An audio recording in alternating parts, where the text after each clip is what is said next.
ওং নমঃ শিবায়। ওং নমঃ শিবায়। ওং নমঃ শিবায়। প্রত্যেককেই শুভ শারদীয়ার প্রীতি ও শুভেচ্ছা জানিয়ে ভিডিওটি শুরু করতে চলেছি। হ্যাঁ, সেপ্টেম্বর মাস মানেই কিন্তু শারদীয়ার মাস, মানে এই মহালয়া থেকে দশমীর মধ্যে, হ্যাঁ বিজয়া দশমীর মধ্যে আমি এই ভিডিওতে 4টি স্পেশাল রাশির নাম বলবো। সেই রাশিগুলি কিন্তু পরশ পাথর পেতে চলেছে।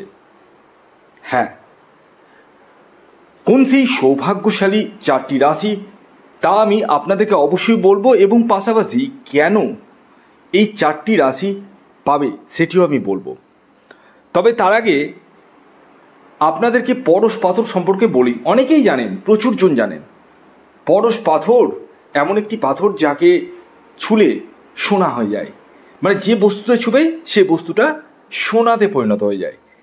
হ্যাঁ, আর সেটি হতে চলেছে আপনাদের জীবনে, মানে আপনারা যেখানেই টাচ করবেন সেটাই কিন্তু সোনা হয়ে যাবে। কারণ সময় এমন একটা জিনিস না, যে সময়টা কখনো মানুষকে হিরো থেকে জিরোতে নামিয়ে আসে, আবার কখনো মানুষকে জিরো থেকে হিরোতে পরিণত করে দেয়। আর এই মহালয়া থেকে বিজয়া দশমী পর্যন্ত এই 4টি সৌভাগ্যশালী রাশির পরশ পাথর পাওয়ার কিন্তু সম্ভাবনা রয়েছে। মানে আপনাদের জীবনে বিভিন্ন ধরনের শুভ পরিবর্তন ঘটার সম্ভাবনা রয়েছে। তার কি কজ রয়েছে জানেন? কারণ মূলত 3টি প্ল্যানেট এই মহালয়া থেকে বিজয়া দশমী পর্যন্ত লিড করবে। প্রথম যে প্ল্যানেটটির কথা বলবো সেটি হচ্ছে মঙ্গল গ্রহ। হ্যাঁ, আমাদের সাহস পরাক্রমের গ্রহ মঙ্গল গ্রহ। দ্বিতীয় যে প্ল্যানেটটির কথা বলবো সেটি হচ্ছে রাহু গ্রহ। আমি বারবার বলি, রাহু গ্রহ এই কলিযুগের রাজা। এবং তৃতীয় যে প্ল্যানেটটির কথা বলবো সেটি হচ্ছে রবি গ্রহ। দেখুন, এই যে 3টি প্ল্যানেট রয়েছে, এই 3টি প্ল্যানেট কিন্তু এই 4 রাশির জীবনে বিভিন্ন পজিটিভ দিক এনে দিতে চলেছে। হ্যাঁ, এবার আপনারা অনেকে বলতে পারেন যে স্যার আপনি তো বলছেন কিছু তো হচ্ছে না। দেখুন, আপনার নিজস্ব ন্যাকালচার বা ব্যক্তিগত জন্মছকে যদি গ্রহের দোষ থাকে, তাহলে তার তো প্রতিকার না করলে তো ভালো ফল পাবেন না। শুধু ভিডিও দেখলেই তো হয় না। না, আপনারা কি করেন? আপনারা শুধু ভিডিও দেখেন, ভিডিওতে যদি রাশির নামগুলো ভালো বলে দেয়, যদি আপনার সাথে না মিলে, তাহলে আপনারা সঙ্গে সঙ্গে মেসেজ করেন যে ফালতু বকছেন আপনি জানেন না কোনো কিছু।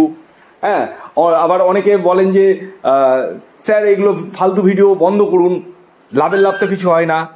তো আমি আপনাদেরকে একটা কথাই বলবো, নিজস্ব জন্মছকটি বিচার বিশ্লেষণ না করে কখনোই কিন্তু শুভ হবে না। যদি ধরুন আপনার কালসর্প দোষ থাকে, যদি আপনার কেমুদ্রুম দোষ থাকে, যদি আপনার গ্রহণ দোষ থাকে, যদি আপনার মাঙ্গলিক দোষ থাকে, যদি আপনার দারিদ্র দোষ থাকে, তাহলে কি আপনার জীবনে বিশাল পরিবর্তন হবে? আপনি বলুন তো, হবে না, আপনিও জানেন। তো আমি বলবো আগে নিজের জন্মছকটি প্রপারভাবে দেখিয়ে নিন। বর্তমানে জন্মছকের উপর বিশেষ ডিসকাউন্ট অফার চলছে। হ্যাঁ, জন্মছকের উপর বিশেষ ডিসকাউন্ট অফার চলছে, এবং আজ থেকে এই ভিডিও থেকে কিন্তু স্টার্ট হয়ে গেছে। যারা জন্মছক বিচার করবো ভাবছেন, বিশেষ ডিসকাউন্ট অফারে দেখিয়ে নিতে পারেন। কারণ এই যে অফারটি অবশ্যই ফিজ রয়েছে, ফ্রি অফ কস্ট নয়, তবে ডিসকাউন্ট রয়েছে। যারা মনে করছেন তারা স্ক্রিনে দেওয়া হোয়াটসঅ্যাপ বুকিং নাম্বারে যোগাযোগ করতে পারেন। খেয়াল রাখবেন, এটি কিন্তু অনলাইন সার্ভিস এবং এটি ফ্রি সার্ভিস নয়। তো এই মহালয়া থেকে বিজয়া দশমী পর্যন্ত পরশ পাথর যে 4টি রাশি পেতে চলেছে, আমি পরস্পর সেই 4টি রাশির নাম বলতে চলেছি। ভিডিওটি যদি ভালো লাগে অবশ্যই লাইক করে দেবেন, প্রচুর শেয়ার করবেন, এবং চ্যানেলে নতুন হলে অবশ্যই সাবস্ক্রাইব করে পাশের বেল আইকনটিকে প্রেস করে রাখবেন, যাতে নিত্য নতুন ভিডিও নোটিফিকেশন আপনারা আপনাদের ফোনে পেতে পারেন। তো আসুন এবার আমি এক এক করে সেই 4টি রাশির নাম বলে দিই। প্রথম যে রাশিটির কথা বলবো, যে রাশি এক্সট্রিমলি লেভেলে শুভ ফল পাবে, এক্সট্রিমলি লেভেলে, সেটি হচ্ছে বৃষ রাশি। আপনি ডায়েরিতে নোট করে নিন, বৃষ রাশির যদি আপনি জাতক বা জাতিকা হন, তাহলে এই যে মহালয়া থেকে দশমীর মধ্যে আপনারা কিন্তু পরশ পাথর পেতে চলেছেন। অর্থাৎ যেখানে হাত দিবেন সেটাই কিন্তু সোনা হয়ে যাবে।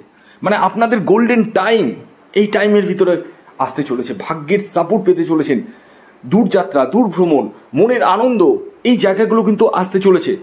এবং এই সময় যারা প্রেম বা প্রেমগত সম্পর্কের সঙ্গে যুক্ত রয়েছেন তাদের ক্ষেত্রেও কিন্তু যথেষ্টই বেনিফিট এনে দিতে চলেছে। তাই যদি বৃষ রাশির জাতক ও জাতিকা হন আর আপনার ন্যাকালচার যদি খারাপ থাকে, তাহলে কিন্তু আমার এখানে গলা ফাটিয়েও কিন্তু লাভ হবে না। যদি ন্যাকালচার খারাপ থাকে ইমিডিয়েটলি যোগাযোগ করুন। বর্তমানে ডিসকাউন্ট অফার চলছে, সেই ডিসকাউন্ট অফারে আপনারা কিন্তু দেখে নিতে পারেন। দ্বিতীয় যে রাশির নাম বলবো, যে রাশি এই মহালয়া থেকে দশমীর মধ্যে পরশ পাথর পেতে চলেছে, সেটি হচ্ছে মকর রাশি। হ্যাঁ, মকর রাশির জাতক বা জাতিকা যদি আপনি হন, তাহলে মহালয়া থেকে বিজয়া দশমীর পর্যন্ত পরশ পাথর কিন্তু আপনারাও পেতে চলেছেন। অর্থাৎ আপনাদের জীবনেও প্রথমত আর্থিক জায়গাটা বেনিফিট এনে দিতে চলেছে, বিদেশ যাত্রা, দূরযাত্রা এনে দিতে চলেছে, ভাগ্যের সাপোর্ট এনে দিতে চলেছে, পুরনো বকেয়া অর্থ ফেরত পাওয়ার সম্ভাবনা রয়েছে, নতুন বন্ধু বান্ধব হওয়ার সম্ভাবনা রয়েছে। যারা প্রেম বা প্রেমজ সম্পর্কের সঙ্গে যুক্ত রয়েছেন তাদের ক্ষেত্রেও কিন্তু যথেষ্ট বেনিফিশিয়ারি আসতে চলেছে। তবে দেখতে হবে আপনার নিজস্ব ন্যাকালচারে কোনো খারাপ দোষ রয়েছে কিনা। যে দোষগুলির কথা আমি বললাম যদি থাকে, ইমিডিয়েটলি তাকে ঠিক করিয়ে নিন, না হলে কিন্তু এটা সারা জীবন চলতেই থাকবে। এর পরবর্তী 3 নম্বর যে রাশির নাম বলবো, যে রাশি এই মহালয়া থেকে দশমীর পর্যন্ত অর্থাৎ বিজয়া দশমী পর্যন্ত পরশ পাথর পেতে চলেছে, অর্থাৎ যেখানে হাত দিবেন সেখানেই সোনা হয়ে যাবে, সেটি হচ্ছে কর্কট রাশি। হ্যাঁ, কর্কট রাশির জাতক বা জাতিকা আপনি হলে আপনারা কিন্তু বিজয়া দশমী থেকে মহালয়া থেকে বিজয়া দশমী পর্যন্ত আপনারা কিন্তু পরশ পাথর পেতে চলেছেন। অর্থাৎ আপনাদের ভাগ্যের সাপোর্ট আসবে এবং গৃহে কোনো মাঙ্গলিক অনুষ্ঠান হওয়ার সম্ভাবনা রয়েছে, মানসিক স্ট্রেস, উদ্বেগের জায়গাটা কিন্তু কমবে এবং এই সময় দূরযাত্রা বা দূর ভ্রমণের সম্ভাবনা কিন্তু হতে চলেছে আপনাদের। তবে যে দোষগুলির কথা আমি বললাম, সেই দোষগুলো যদি আপনার জন্মছকে থাকে, তাহলে কিন্তু বেনিফিট কিন্তু সেরকম মাত্রায় পাবেন না। এবার যে শেষ রাশির নাম বলবো, যে রাশি মহালয়া থেকে বিজয়া দশমী পর্যন্ত পরশ পাথর পেতে চলেছে, সেটি হচ্ছে সিংহ রাশি।